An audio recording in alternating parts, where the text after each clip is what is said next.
अस्सलाम वालेकुम, मेरा नाम ज़मीम यूनुस है और उम्मीद करता हूँ कि आप सब खैरियत से होंगे। जैसे कि आपको पता है कि हमने एक सीरीज स्टार्ट की है जिसके अंदर हमने 500 मोस्ट इंपॉर्टेंट एमसीक्यूज कंप्लीट करने हैं जो कि एएसएफ की प्रिपरेशन से रिलेटेड होंगे। तो आज की वीडियो के अंदर हम डिस्कस करने वाले हैं पार्ट 2 उसका, और इसमें हमारे पास मौजूद हैं 50 मोस्ट इंपॉर्टेंट एमसीक्यूज। पार्ट 1 जो है वो भी आप मेरे चैनल पर मौजूद है, आप वो भी देख सकते हैं। तो स्टार्ट करते हैं आज की वीडियो क्वेश्चन नंबर 1 के साथ। क्वेश्चन नंबर 1 हमारे पास है, P waves is a term associated with. P waves एक टर्म है, ये किसके साथ एसोसिएटेड है? तो हमारे पास डिफरेंट ऑप्शंस हैं। तो इसका आंसर हमारे पास है अर्थक्वेक्स, यानी कि जल्जले के साथ। So P wave is a term associated with earthquakes. Next question हमारे पास है, what are the primary colours of light. Light के जो प्राइमरी कलर्स हैं वो कौन से हैं? तो इसका आंसर हमारे पास है रेड, ग्रीन एंड ब्लू। तो ये चीज आपने याद रखनी है कि red, green and blue are the primary colours of light. Study of soil is called. Soil की स्टडी को जो है वो क्या कहा जाता है? तो इसका आंसर हमारे पास है पेडोलॉजी। पेडोलॉजी।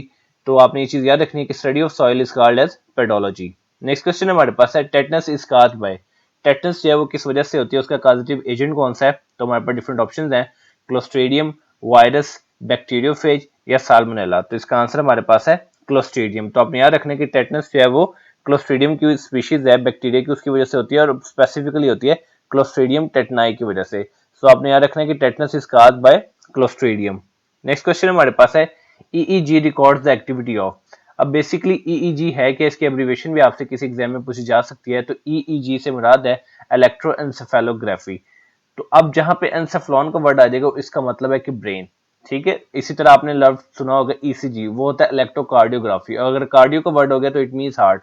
तो ईईजी जिसका मतलब है इलेक्ट्रोएंसेफेलोग्राफी, क्योंकि इसके अंदर एंसेफ्लॉन हो गया तो ये किस चीज की एक्टिविटी को रिकॉर्ड करेगा? तो इसका आंसर हमारे पास है ब्रेन। ठीक है, तो इलेक्ट्रोएंसेफेलोग्राफी जो है it's records the activity of brain, और अगर हम ईसीजी की बात करें इलेक्ट्रोकार्डियोग्राफी, तो वो हार्ट की एक्टिविटी को रिकॉर्ड करता है। नेक्स्ट क्वेश्चन हमारे पास है, the ability of the eye to see in the dark is due to the production of purple pigment known as. आंख की एबिलिटी होती है जिसकी वजह से अंधेरे में भी वो देख सकती है, वो किस पर्पल पिगमेंट प्रोडक्शन की वजह से होती है? तो हमारे पास डिफरेंट ऑप्शंस है, कैरोटीन, रोडोप्सिन, आइडोप्सिन या रेटिनिन। तो इसका आंसर हमारे पास है रेटिनिन। तो रेटिनिन जो है वो एक पर्पल पिगमेंट है, तो इसकी प्रोडक्शन जो है होती है जिसकी वजह से इंसान की एबिलिटी बनती है आंख की कि वो डार्क के अंदर देख सकता है। Scientific name of the human is. Human का जो साइंटिफिक नेम वो क्या है? तो हमारे पास इसका आंसर है होमो सेपियंस। तो आपने याद रखना है कि scientific name of human is homo sapiens. When Pluto was cast out from the list of planets, आपको पता है कि Pluto it's not a part of the list of the planets. तो अब जो है आपको इस क्वेश्चन में ये बताना है कि प्लूटो जो है वो इस लिस्ट से कब बाहर निकल गया था। तो हमारे पास डिफरेंट ऑप्शंस हैं। तो इसका आंसर हमारे पास है अगस्त 24, 2006। 24 अगस्त 2006 को जो प्लूटो है वो लिस्ट ऑफ प्लैनेट से निकाल दिया गया था। Who is considered as the father of psychoanalysis? Basically psychoanalysis है क्या? It's a method of treating mental disorders. तो अब आपने बताना कि कौन जो है, किन को जो है कंसीडर किया जाता है as the father of psychoanalysis. तो हमारे पास इसका आंसर है सिगमंड फ्रॉइड। तो सिगमंड फ्रॉइड जो है is considered as the father of psychoanalysis. Tooth decay is caused by. Tooth decay जो है किसकी वजह से होता है? तो हमारे पास डिफरेंट ऑप्शंस हैं, साल्ट, शुगर, कैल्शियम, फॉर्मलिन। तो इसका आंसर हमारे पास है शुगर। तो इन चार ऑप्शन में से ज्यादा जो टूथ डिके होता है वो शुगर की वजह से होता है। WAN stand for. अब ये जो सेक्शन आएगा 10 से ये 12 एमसीक्यूज होंगे, ये क्वेश्चंस होंगे, ये कंप्यूटर से रिलेटेड होंगे। सो WAN स्टैंड फॉर, WAN की एब्रीविएशन क्या है? तो इसका आंसर हमारे पास है wide area network. MSI stand for, MSI की क्या एब्रीविएशन है? तो इसका आंसर हमारे पास है मीडियम स्केल इंटीग्रेटेड सर्किट्स। ये भी कंप्यूटर के अंदर अगर हम यूज करें, सो MSI stand for medium scale integrated circuits. VGA की एब्रीविएशन क्या है? तो इसका आंसर हमारे पास है वीडियो ग्राफिक्स एरे। तो अपने याद रखना है कि VGA stand for video graphics array. ALU जो है ये भी कंप्यूटर के अंदर जो है वो टर्म बोली जाती है, तो इसकी एब्रीविएशन क्या है? तो इसका आंसर हमारे पास है अरिथमेटिक लॉजिक यूनिट। तो आपने याद रखना है कि ALU stand for arithmetic logic unit. CD Rome stand for, CD रोम की क्या एब्रीविएशन है? तो इसका आंसर हमारे पास है कंपैक्ट डिस्क, यानी कि स्पेसिफिकली अलग अलग करके भी आपसे पूछे जा सकते हैं कि CD की एब्रीविएशन क्या है, रोम की एब्रीविएशन क्या है, और इकट्ठे भी आपसे पूछी जा सकती है। तो CD की एब्रीविएशन है कंपैक्ट डिस्क, जबकि रोम की है रीड ओनली मेमोरी। इसी तरह रैम की एब्रीविएशन भी आपसे समटाइम एग्जाम में पूछी जा सकती है, तो उसकी एब्रीविएशन होती है random access memory. The computer that process both analogue and digital. Computer जो कि प्रोसेस करता है एनालॉग भी और डिजिटल भी, ऐसे कंप्यूटर को क्या कहते हैं? तो इसका आंसर हमारे पास है hybrid computer. So hybrid computer is such computer that process both analogue and digital. What type of computers are client computers most of the time in a client server system? Client server system के अंदर कौन से type के होते हैं client computers?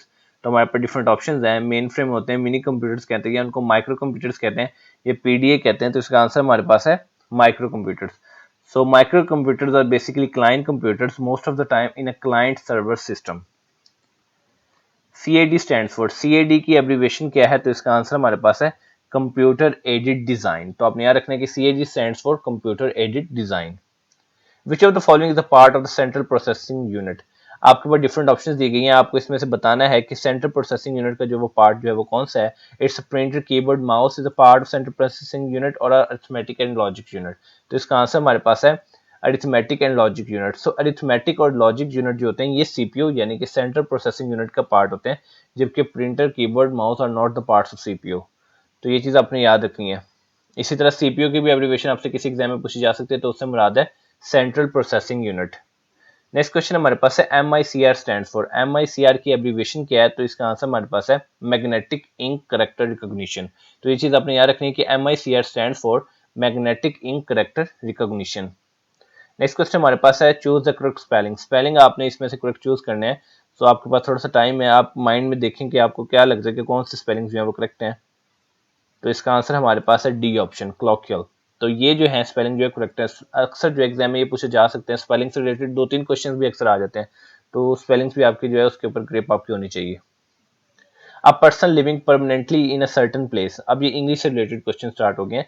A person जो कि living रह रहा है परमानेंटली एक सर्टेन प्लेस के अंदर, उसको हम क्या कहेंगे? तो हमारे पास डिफरेंट ऑप्शंस हैं, रेजिडेंट, नेटिव, डोमिसाइल या सब्जेक्ट. तो इसका आंसर हमारे पास है domicile. Domicile is a person which is living permanently in a certain place, तो इसको हम कहेंगे domicile. My room is infested insects. अब इसमें से आपने मोस्ट सुटेबल वर्ड को यूज करना है, इन, ऑन, फ्रॉम, विद. तो इसका आंसर हमारे पास है with. My room is infested with insects. अब इधर भी आपने मोस्ट सुटेबल वर्ड सेलेक्ट करना है, the planes flew in formation the fields. इसमें से क्या आएगा? अब देखिए प्लेन जो है वो ऊपर उड़ता है, ठीक है, तो फील्ड्स. अब इसमें से आपको पता होना चाहिए कि कौन सा मोस्ट सुटेबल वर्ड इधर आ सकता है. तो इसका आंसर हमारे पास है over. The planes flew in formation over the fields. Next question हमारे पास है एंटोनिम ऑफ एक्सपैंड. आपने एक्सपैंड को उल्ट वर्ड यानी कि मुतरादिफ बताना है. एक्सपैंड जो है वो क्या होता है? एक्सपैंड होता है कि किसी चीज को ऐसा फैल जाना, ठीक है, एक्सपैंड. तो इसका आंसर हमारे पास है कंडेंस. तो कंडेंस का आपको मतलब है सुकड़ जाना, एक्सपैंड का मतलब होता है फैल जाना. तो ये दोनों एक दूसरे के जो है वो ऑपोजिट वर्ड्स हैं. उसके बाद है सिनोनिम ऑफ एबहोर, यानी कि उसका आपने सिनोनिम बताना है एबहोर का. एबहोर का मतलब होता है नफरत, ठीक है. अगर आप किसी से नफरत करते हैं तो आपको मैं बताता चलूं कि एबहोर का मतलब आपने आज के बाद नहीं भूलना कि इसका मतलब है नफरत. अब आपके पास डिफरेंट ऑप्शंस हैं, लव, हेट, प्रेफर, एडमायर. और अब आपको आंसर के पता चल गया होगा कि इसका आंसर क्या हो सकता है. तो क्या होगा एबहोर का सिनोनिम? तो इसका आंसर हमारे पास है hate. The Collins dictionary word of the year for 2022. 2022 का Collins dictionary word of the year जो है वो कौन सा था? तो हमारे पास डिफरेंट ऑप्शंस हैं. तो इसका आंसर हमारे पास है पर्मा क्राइसिस. तो ये चीज आपने याद रखनी है कि Collins dictionary word of the year for 2022 जो है वो इसका जो वर्ड था वो था पर्मा क्राइसिस. अब आपने मुझे कमेंट्स में बताना है कि Collins dictionary word of the year for the 2023 जो है वो कौन सा है. 2022 का आपको पता चल गया कि it's was perma crisis. Can you repair computer in Lyme's office, it's not working. अब इस इधर भी आपने मोस्ट सुटेबल वर्ड को सिलेक्ट करना है. तो इसका आंसर हमारे पास है the. Can you repair the computer in Lyme's office, it's not working. Next question हमारे पास है, इधर भी आपको मोस्ट सुटेबल वर्ड सिलेक्ट करना है. Everyone who works in this department uses computer. So we have different options, a, the, and या none of this. तो इसका आंसर हमारे पास है a. So everyone who works in this department uses a computer. Next question हमारे पास है bring forward means. Bring forward का मतलब क्या है?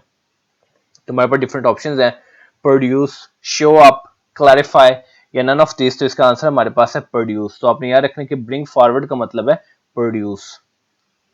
The idioms donkeys year means. Donkeys year, इस ये जो इडियम है इसका मतलब क्या है? तो हमारे पास डिफरेंट ऑप्शंस हैं. तो इसका आंसर हमारे पास है वेरी लॉन्ग पीरियड. जब कोई ज्यादा अरसा हो तो हम उसको जो है इडियम उसके लिए ज्यादा बोला जाता है डंकीज ईयर. नेक्स्ट क्वेश्चन हमारे पास है, अब ये करंट अफेयर से रिलेटेड का जो क्वेश्चन जो सेक्शन है वो स्टार्ट हो गया. Which country hosted a foreign ministers meeting of the SCO, यानी कि Shanghai Cooperation Organisation on May 4 to 5 2023। तो कौन सी मुल्क ने होस्ट की थी foreign minister meeting of the SCO 4 से 5 मई 2023 को? तो हमारे पास डिफरेंट ऑप्शंस हैं, तो इसका आंसर हमारे पास है इंडिया। तो ये चीज आपने याद रखनी है, करंट अफेयर से रिलेटेड क्वेश्चन जो है वो बहुत ही ज्यादा इंपॉर्टेंट है कि 3 बातें इस क्वेश्चन के अंदर आपने याद रखनी है। Foreign minister meeting of the Shanghai Cooperation Organisation हुई कब? 4 से 5 मई 2023। और कौन सी कंट्री ने इसको होस्ट किया? इंडिया। इसके अलावा SCO की एब्रीविएशन भी समटाइम आपसे एग्जाम में पूछी जा सकती है, तो आपको ये भी पता होना चाहिए शंघाई कॉपरेशन ऑर्गेनाइजेशन, या हो सकता है क्वेश्चन में आपको सिर्फ SCO ही लिखा हो, तो उधर से आपको खुद ही जज करना है कि ये शंघाई कॉपरेशन ऑर्गेनाइजेशन की बात हो रही है। Which country received the highest funding from Asian Development Bank in 2022? Question से पहले आपको ये पता होना चाहिए कि ADB समटाइम ये जो है पूरा नहीं लिखा होता है जो पेपर के अंदर, ADB सिर्फ लिखा होगा, तो ये वीडियो इसलिए बनाई जाती है ताकि आपके साथ साथ एब्रीविएशन भी क्लियर हो जाए। तो ADB से बनाना है एशियन डेवलपमेंट बैंक। तो कौन से मुल्क ने सबसे ज्यादा फंडिंग जो है रिसीव की थी 2022 में ADB से, यानी कि एशियन डेवलपमेंट बैंक से? So we have different options, तो इसका आंसर हमारे पास है पाकिस्तान।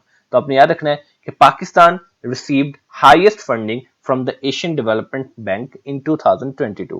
नेक्स्ट क्वेश्चन हमारे पास है who is the current prime minister of Italy? Italy के करंट प्राइम मिनिस्टर जो है वो कौन है? तो इसका आंसर हमारे पास है जॉर्जिया मेलोनी।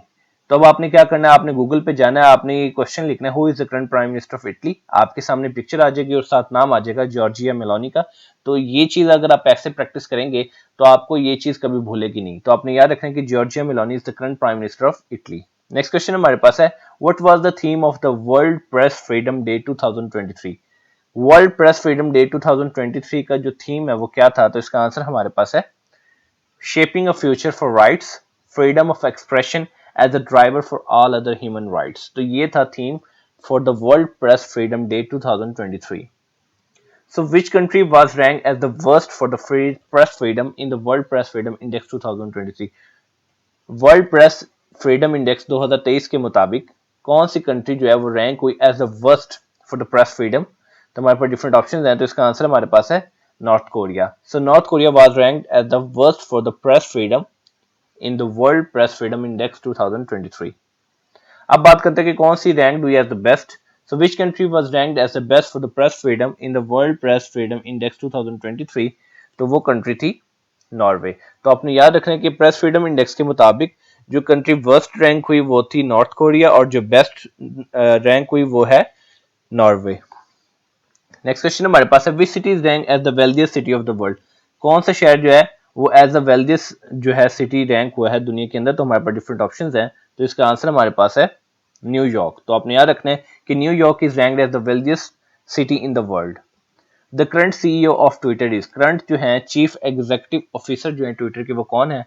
तो हमारे पास डिफरेंट ऑप्शंस हैं, तो इसका आंसर हमारे पास है लिंडा याक्रिनो। लिंडा याक्रिनो जो है is current CEO of the Twitter. Nakba day is marked on, Nakba day जो है वो कौन से दिन सेलिब्रेट किया जाता है? तो वी हैव डिफरेंट ऑप्शंस, तो इसका आंसर हमारे पास है 15 मई। तो आपने याद रखना कि Nakba day is marked on 15 May. Next question हमारे पास है, अब ये क्वेश्चन का सेक्शन जो है वो जनरल नॉलेज से रिलेटेड जो है वो स्टार्ट हो गया। सनद is the news agency of, सनद जो है वो कौन सी कंट्री की न्यूज एजेंसी है? तो इसका आंसर हमारे पास है सीरिया। तो आपने याद रखना है कि Sana is the news agency of Syria. Saba is the news agency of, Saba जो है वो कौन सी कंट्री की न्यूज एजेंसी है? तो इसका आंसर हमारे पास है यमन। तो आपने याद रखना है कि Saba is the news agency of Yemen. The earth surface is divided into how many continents, कितने कॉन्टिनेंट्स हैं? ये तो बहुत सिंपल सा क्वेश्चन है, तो इसका आंसर हमारे पास है 7 continents.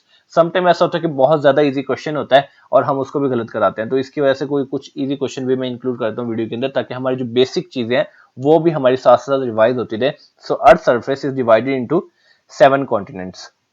The first Nobel prize was awarded in, पहला नोबेल प्राइज जो है वो कौन से साल में जो है वो अवार्ड हुआ मिला? तो इसका आंसर हमारे पास है 1901, 1901 के अंदर पहला नोबेल प्राइज जो है वो अवार्ड हुआ। The Nobel prize has been awarded in how many fields, कितनी फील्ड्स के अंदर नोबेल प्राइज जो है वो दिया जाता है? तो हमारे पास डिफरेंट ऑप्शंस हैं, तो इसका आंसर हमारे पास है 6। तो 6 फील्ड्स के अंदर जो है वो नोबेल प्राइज जो है वो दिया जाता है। नेक्स्ट क्वेश्चन हमारे पास है there are how many non permanent members of the security council, security council के नॉन परमानेंट मेंबर्स जो है वो कितने हैं? तो इसका आंसर हमारे पास है 10। तो आपने याद रखना कि 10 जो है वो नॉन परमानेंट मेंबर्स हैं SC के, यानी कि सिक्योरिटी काउंसिल के। The currency of Indonesia, Indonesia की जो करेंसी है वो क्या है? तो इसका आंसर हमारे पास है रुपया। तो आपने याद रखना है the currency of Indonesia is rupiah. The motto of UNO, UNO का जो है वो मोटो क्या है, तो इसका आंसर हमारे पास है it's your world. The headquarter of the red cross, red cross के जो हेडक्वार्टर है वो कहाँ पे है, तो हमारे पास डिफरेंट ऑप्शंस है, तो इसका आंसर हमारे पास है जेनेवा। तो आपने याद रखना कि रेड क्रॉस के जो हेडक्वार्टर है वो जेनेवा में है। The headquarter of the TI यानी कि ट्रांसपेरेंसी इंटरनेशनल, इनके हेडक्वार्टर जो है वो कहाँ पे हैं, तो इसका आंसर हमारे पास है बर्लिन। तो आपने याद रखना है the headquarter of the transparency international is in Berlin. तो ये थी आज की वीडियो जिसके अंदर हमने 50 मोस्ट इंपोर्टेंट एमसीक्यूज को डिस्कस किया जो कि आने वाले कॉम्पिटिटिव एग्जाम्स और स्पेसिफिकली एएसएफ के पेपर्स के लिए आपके लिए बहुत ज्यादा इंपॉर्टेंट है। तो उम्मीद करता हूँ कि वीडियो बहुत आपको पसंद आई होगी। तो अगर पसंद आई है तो कहीं चैनल को सब्सक्राइब भी कर लें और लाइक भी कर लें ताकि आने वाली मजीद यूजफुल इन्फॉर्मेटिव वीडियोस का नोटिफिकेशन आपसे कभी मिस ना हो। तो मिलते हैं इंशाल्लाह अपनी नेक्स्ट वीडियो में, तब तक अपना बहुत ज्यादा ख्याल रखिए। वस्सलाम।